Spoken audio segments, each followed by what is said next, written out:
সালামু আলাইকুম প্রিয় সপ্তম শ্রেণীর শিক্ষার্থী। একটি স্কুলের প্রশ্ন নিয়ে আমরা এই ভিডিওতে আলোচনা করব। শিক্ষার্থী, এই প্রশ্নটি তোমাদের বার্ষিক পরীক্ষায় হুবহু আসবে কিনা বা কতটুকু আসতে পারে সেই বিষয়ে আলোচনা আমরা ভিডিওর মাঝামাঝি অথবা শেষের দিকে গিয়ে করব। তাই শিক্ষার্থী, ভিডিওর একটি সেকেন্ডও মিস না করে প্রথম থেকে শেষ পর্যন্ত ভিডিওটি দেখে যাও। শিক্ষার্থী, তোমরা অনেকেই ভিডিও দেখো কিন্তু ভিডিওতে লাইক কমেন্ট করতে ভুলে যাও। ভিডিওতে একটি লাইক করে দাও এবং চ্যানেলটি এখনই সাবস্ক্রাইব করে নাও। শিক্ষার্থী, আর কথা না বাড়িয়ে চলো মূল ভিডিওটি শুরু করি। ভিডিওর প্রথমে প্রশ্নে রয়েছে তোমাকে ক বিভাগ। এই ক বিভাগে মোট 15টি টিক চিহ্ন রয়েছে। সেই টিক চিহ্নর উত্তর তোমাকে খাতায় লিখতে হবে।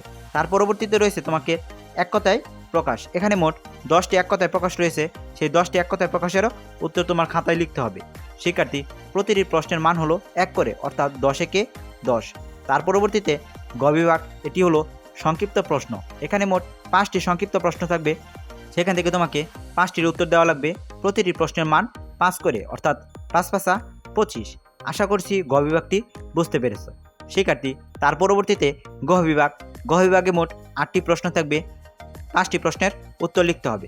এখানে 5 10 50। শিক্ষার্থী, আশা করছি তোমরা এই গ বিভাগটি বুঝতে পেরেছ।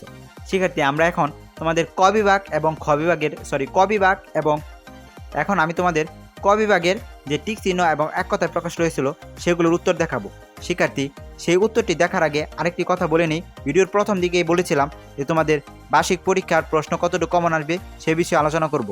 শিক্ষার্থী, এই প্রশ্নটি তোমাদের বার্ষিক পরীক্ষার হুবহু আসবে না। এই প্রশ্ন থেকে তোমাদের বার্ষিক পরীক্ষায় 80% অথবা 70% কমন পড়বে। তাই এই প্রশ্নটি ভালোভাবে প্র্যাকটিস করে যাও, যা তোমার বার্ষিক পরীক্ষায় অনেক কাজে আসে। শিক্ষার্থী, আমরা প্রথমে তোমাকে বহু নির্বাচনী প্রশ্ন দেখিয়েছিলাম। সেই 15টি বহু নির্বাচনী প্রশ্নের উত্তর এখানে লিখে দিয়েছি। তার পরবর্তীতে এক কথায় প্রকাশ রয়েছিল 10টি, সেটির উত্তর লিখে দিয়েছি। এগুলো তোমরা প্র্যাকটিস করে যাও, তোমাদের বার্ষিক পরীক্ষায় কমন আসবে।